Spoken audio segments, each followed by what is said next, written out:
마태복음 서론은 1장 1절에서 4장 11절까지입니다. 서론 부분을 다시 큰 주제에 따라서 세 부분으로 나눌 수 있습니다. 첫째는 1장 1절에서 17절입니다. 이스라엘 나라 건국, 멸망, 그리고 눈에 보이지 않는 나라 건국을 다루고 있습니다. 두 번째 부분은 1장 18절에서 2장 23절입니다. 눈에 보이지 않는 나라의 왕, 예수 탄생과 그 의미들을 다루고 있죠. 3장 1절에서 4장 11절은 시작된 섭리와 드러난 하늘의 나라.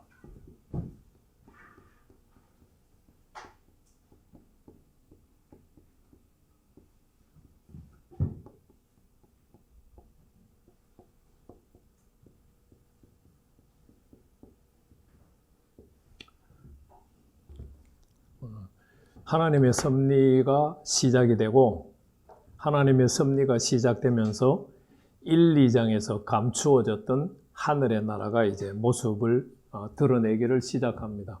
우리가 세 번째 단락에서 3장 1절에서 9절 말씀까지를 공부를 했습니다.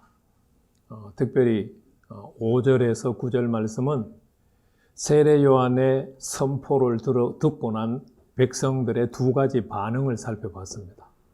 한 부류는 세례 요한에게로 나와왔고 그들은 죄를 자복했습니다. 세례 요한은 그들에게 세례를 베풀었죠. 다른 한 무리들은 세례 베푸는 장소로 나왔습니다. 그들은 회개하지 않았고 세례 요한은 그들을 책망했습니다. 자, 오늘은 이제 3장 10절에서 12절 말씀을 공부할 차례입니다. 주제는 성령과 불세례의 의미로 이제 정했습니다. 짧은 세 절이니까 내용 자체는 간단합니다. 도끼가 나무 뿌리에 놓였습니다. 세례 요한은 자신은 물로 세례를 베푼다고 소개를 합니다. 자기 뒤에 오시는 분은 자기보다 능력이 많다고 소개합니다. 그래서 세례 요한 자신은 자기 뒤에 오시는 분의 신을 드는 일도 감당할 수 없다고 말합니다. 그러면서 자기 뒤에 오시는 분은 성령과 불로 세례를 준다라고 소개를 합니다. 그래서 자기 뒤에 오시는 분은 키를 손에 들고 자신의 타작마당을 정화를 시킨다고 말합니다. 알곡은 곳간에 들이고 쭉정이는 불에 타도록 내어버린다고 그렇게 이제 소개를 하죠. 그래서 우리가 오늘 첫 번째 생각해 볼 말씀은 성령과 불세례는 뭘 의미하는가? 그리고 세례 요한이 가지고 있는 예수님에 대한 신앙과는 무엇인가? 두 가지를 공부할 텐데 먼저 성령과 불세례의 의미를 공부를 하겠습니다. 지난주에 공부를 할 때 기독교 세례의 의미에 대해서 말씀드렸죠. 기독교 세례는 세 가지 의미를 가지고 있습니다. 첫째는 과거의 죄에서 용서를 받았다. 두 번째는 하나님의 자녀가 되었으므로 하나님의 통치에 들어간다. 세 번째는 교회 공동체의 일원이 되었기 때문에 교회에 대한 책임을 다한다. 이런 의미로 이제 기독교는 세례를 베풉니다. 그러나 세례 요한이 베푼 세례는 기독교 세례와는 의미가 다르다는 것을 우리가 지난주에 공부를 했죠. 세례 요한은 부정한 사람은 성전에 들어갈 수 없어요. 부정한 사람은 하나님 앞에 나아갈 수도 없고 부정한 사람은 특별히 유월절 식사에도 참여할 수 없어요. 그래서 세례 요한이 베푼 세례는 그 부정을 정결케 하는 의미를 가지고 있어요. 자, 그러면 오늘 예수님이 베푸는 성령과 불세례는 어떤 의미를 가지고 있을까? 편의상 불세례에 대해서 먼저 생각을 해보도록 하겠습니다. 세례 요한이 예수님이 베푸시는 불세례를 설명할 때 결국은 그 이미지는 구약 성경에서 가져왔겠죠. 구약 성경에는 율법서에도 불과 관련된 정결 의식이 나오고요. 그 다음에 예언서들에는 엄청나게 많은 언급들이 나옵니다. 민수기 31장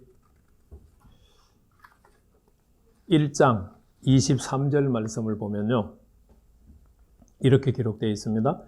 불에 견딜 만한 모든 물건은 불을 지나게 하라. 그리하면 깨끗하려니와 다만 정결하게 하는 물로 그것을 깨끗하게 할 것이며 불에 견디지 못할 모든 것은 물을 지나가게 할지니라. 이 말씀의 배경은 전쟁터에 나아갔다 온 다음에 해야 될 일들입니다. 전쟁하기 위해서는 우리가 무기를 들고 가잖아요. 무기뿐만 아니라 군인들이 나가니까 생활에 필요한 도구들도 가지고 가잖아요.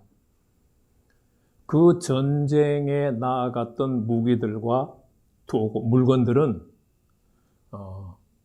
부정해져요. 그래서 그 부정을 제하기 위해서 해야 되는 것이 의식이 뭐냐 하면 바로 불을 지나가게 하는 거예요. 그런데 불에 안 타는 물건이 있고 불에 타는 물건이 있잖아요.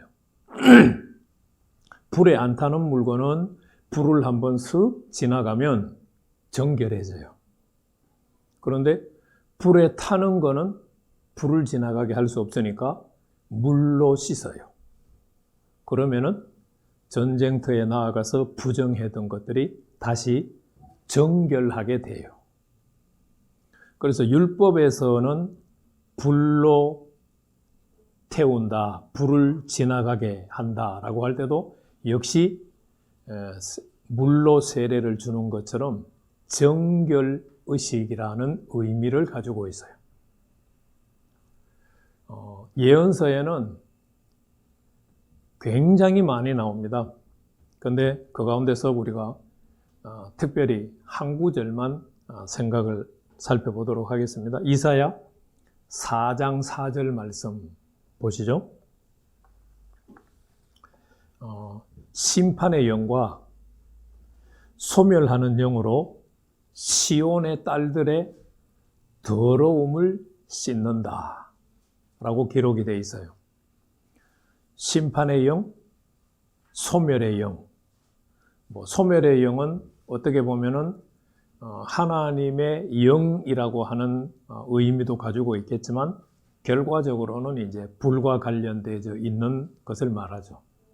그래서 예언서들에 나타나는 불도 어떤 의미를 가지고 있느냐면은 정결하게 되는, 깨끗하게 씻는다라고 하는 의미를 가지고 있어요.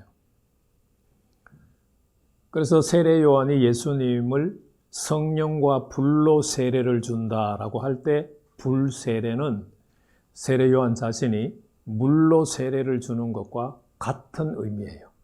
정결의식이라는 겁니다. 부정한 것을 깨끗하게 하는 정결의식의 의미를 가지고 있다. 그러면 성령으로 세례를 베푼다고 하는 말은 어떤 의미를 가지고 있을까? 기본적으로 깨끗하게 하는 정결의식의 의미를 가지고 있겠죠? 그런데 성령으로 세례를 준다라고 하는 이런 의미는 이제 마태 세례 요한의 독특한 표현입니다. 구약 성경에 성령으로 세례를 준다 이런 표현은 이제 없죠. 그렇지만 예언서들에는 성령을 부어주신다, 하나님의 영을 부어주신다라고 하는 표현들이 많이 나옵니다. 대표적으로 사도행전에도 인용이 되어 있는 요엘서 2장 28절 이하의 말씀이 있죠. 하나님께서 말세에 하나님의 영을 그들에게 부어준다고 약속을 하고 있습니다. 하나님의 영을 부음받으면 장래의 일을 말하게 되고 꿈을 꾸게 되고 또 이상도 보게 됩니다. 결국은 이 하나님의 영을 부어준다고 하는 말은 하나님의 뜻을 분별하게 된다는 의미를 가지게 되겠죠. 하나님이 하나님의 사역을 위하여서 하나님의 영을 부어주고 그 하나님의 영을 부음받은 사람들은 하나님의 계획과 하나님의 뜻을 분별하게 되는 역사가 일어납니다. 뿐만 아니라 이사야 32장 15절 한 절만 더 살펴보면 하나님의 영이 임했을 때에 일어나는 특별한 역사가 있습니다. 이사야 32장 1절은 이렇게 기록되어 있어요. 마침내 위에서부터 영을 우리에게 부어주시리니 강야가 아름다운 밭이 되며 아름다운 밭을 숲으로 여기게 되리라.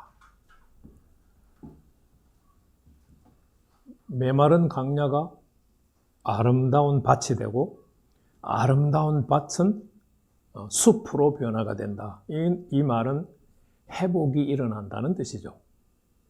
그래서 구약 성경에서 하나님의 영이 임하게 될 때는 크게 두 가지 의미로만 정리를 할 수 있겠죠. 하나는 하나님의 뜻을 분별하게 되고 다른 하나는 회복의 역사가 일어난다.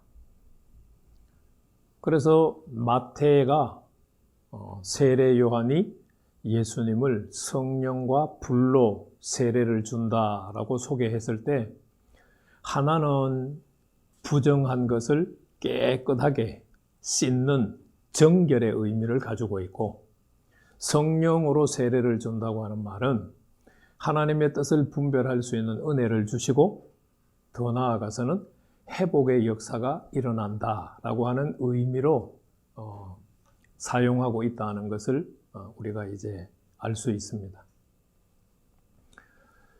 기독교 세례는 이제 학자들이 정의를 한 거죠.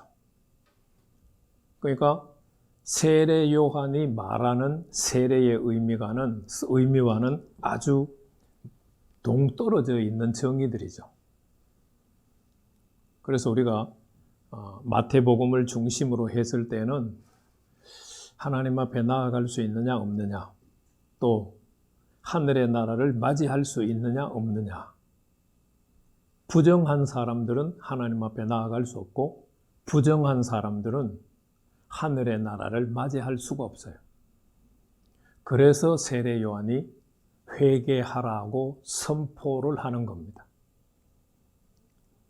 회개하라고 선포하는 것은 결국은 다른 말로 표현하면 부정한 것을 정하게 하라는 뜻이죠.